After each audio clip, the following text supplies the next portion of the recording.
Qu'est-ce qui, aujourd'hui, dans notre système économique, dans notre système de décision politique et publique, nous empêche de passer le cap, nous empêche de changer le système? En fait, il y a deux choses qui... Enfin, il y a deux choses. En tout cas, il y a plusieurs éléments qui nous empêchent de basculer. Il y a d'abord ce dont parlait Arthur, qui est que nous vivons dans un récit, et c'est pour ça que je suis assez attaché à cette grille de lecture du monde. C'est-à-dire qu'on passe notre temps à élaborer des récits.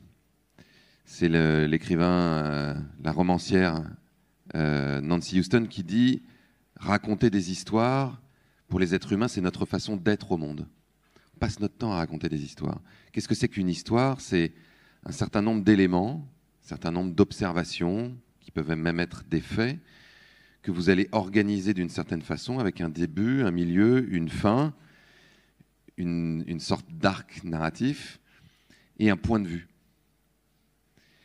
Et ça, d'une certaine manière, là, vous m'avez présenté tout à l'heure, c'est une histoire. C'est-à-dire que vous prenez un certain nombre d'éléments de mon parcours, vous les mettez dans un certain ordre, vous leur proposez un certain point de vue, ça raconte une histoire de qui je suis.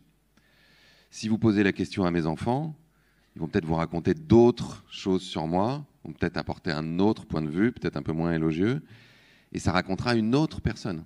C'est pour ça que, par exemple, sur les réseaux sociaux, il y a des gens qui ont pu, pendant la Convention citoyenne, me traiter de Khmer vert, un certain nombre d'éditorialistes de chaînes d'infos, et en même temps, des écologistes radicaux qui ont pu me traiter de traître, de mou, social-démocrate, complice du pouvoir. Je faisais la même chose. Pour autant, c'était deux récits, deux narratifs à mon endroit. Ce qui est intéressant à comprendre, c'est que ces narratifs organisent notre trajectoire individuelle, mais organisent aussi notre vie collective.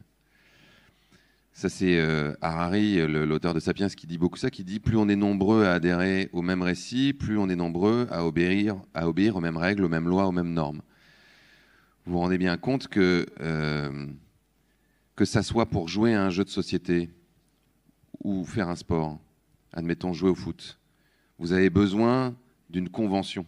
Vous avez besoin de règles du jeu auxquelles tout le monde décide d'adhérer. Si vous n'adhérez pas au fait que pour jouer au foot, il faut pousser un ballon dans des cages et que ça dépasse la ligne et que c'est ça qui fait qu'on marque un but et que ça existe le hors-jeu et que ça existe les coups francs, etc., vous ne pouvez pas jouer au foot. De la même façon, sur des systèmes plus vastes, par exemple des systèmes macroéconomiques, si vous n'adhérez pas au fait qu'un bout de papier avec marqué 20 € dessus est l'équivalent d'une richesse, en gros, que vous allez pouvoir échanger contre de la nourriture, contre des vêtements, et que vous avez un tiers de confiance qui, ici, s'appelle la Banque Centrale Européenne, qui garantit que cette valeur continue à exister, vous ne pouvez pas fonctionner avec le système monétaire. C'est-à-dire que si vous allez avec ce billet de 20 € au fin fond de l'Amazonie, rencontrer, je ne sais pas, des Indiens hachoirs qui n'utilisent pas la monnaie, et que vous essayez d'échanger ce billet de 20 € contre de la nourriture, ce que vous êtes en train de faire pour la personne que vous rencontrez, c'est juste de lui donner un bout de papier qui n'a pas d'autre valeur puisqu'il ou elle n'adhère pas à cette convention, qui est un récit élaboré de toutes pièces. Et les histoires qu'on se raconte aujourd'hui, c'est quoi alors? La société de consommation, le capitalisme? Ce qui est intéressant, c'est que si on élargit encore le spectre sur des systèmes d'organisation collective, on voit bien, par exemple, qu'au XXe siècle, le capitalisme, le nazisme, le fascisme et le communisme se sont affrontés militairement et idéologiquement pour gagner une forme de bataille des récits et de bataille des imaginaires.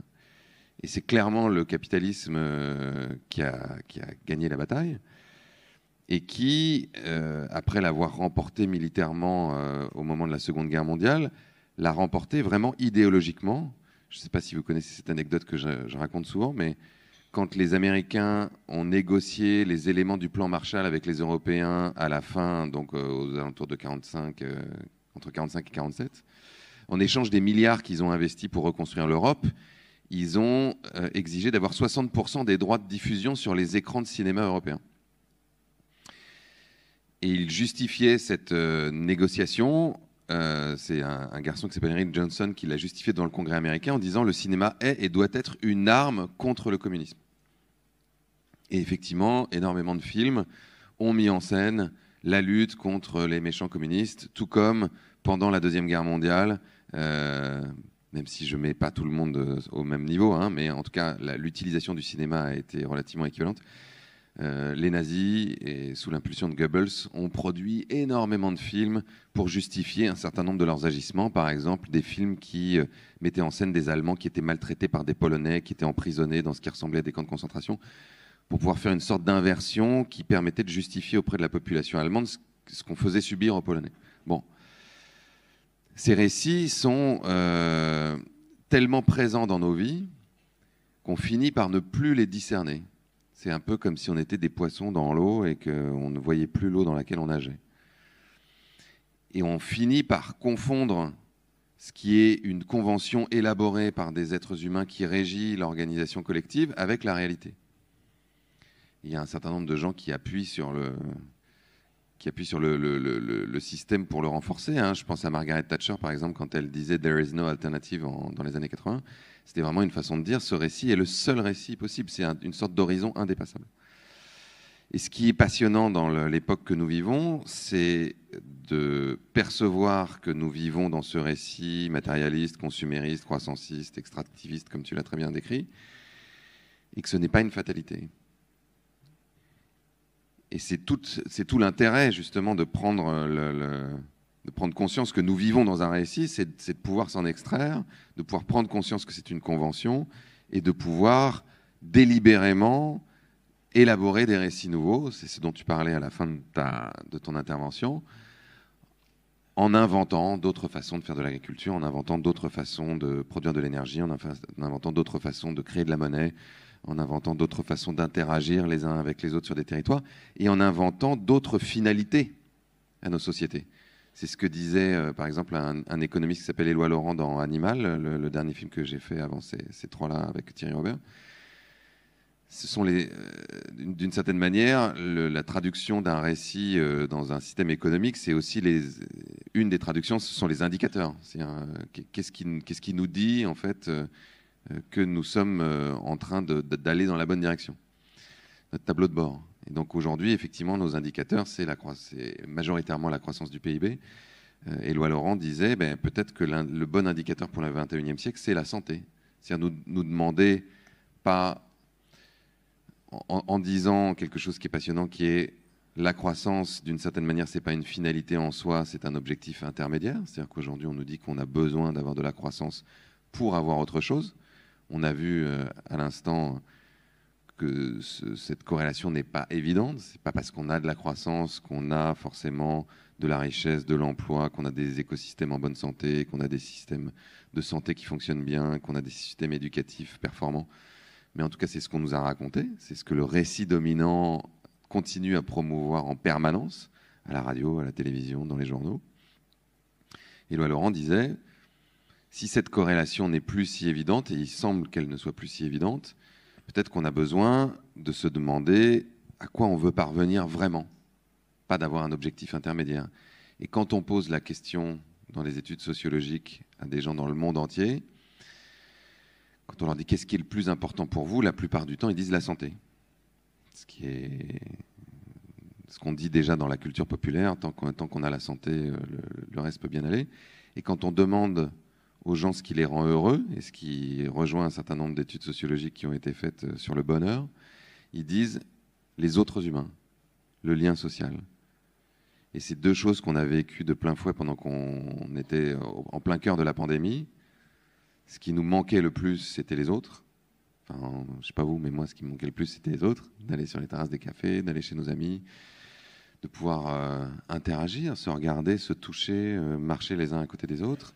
Et ce qui nous inquiétait le plus et ce qui nous a conduit en tant que société à faire des arbitrages qui n'avaient pas beaucoup été faits jusqu'à maintenant, comme fermer des usines, arrêter des activités économiques alors qu'on nous disait que c'était impossible, créer de l'argent magique alors qu'on nous disait que c'était impossible, c'est la perspective de la mort, donc que d'une certaine manière la santé, la vie était plus importante que la poursuite effrénée d'une activité économique.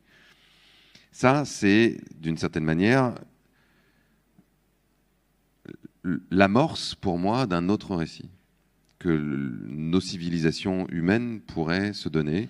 C'est-à-dire que perpétuer ou défendre la vie, c'est une finalité qui est plus importante que la croissance économique, le profit matériel et une forme de frénésie de production et de consommation qui n'a pas de fin.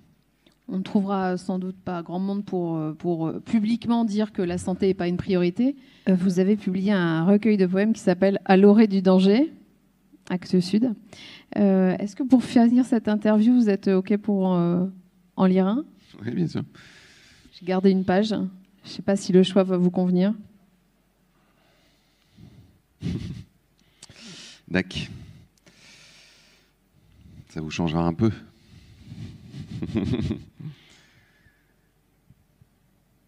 Nous ne sommes pas nés pour recouvrir cette terre de mélasse grise. Pas nés pour les allées des hypermarchés.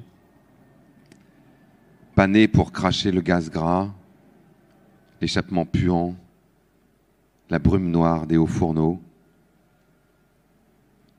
Pas nés pour réduire en cendres. Pas nés pour saigner à blanc. Pas nés pour pisser dans l'eau claire, dressée sur les cuvettes immaculées.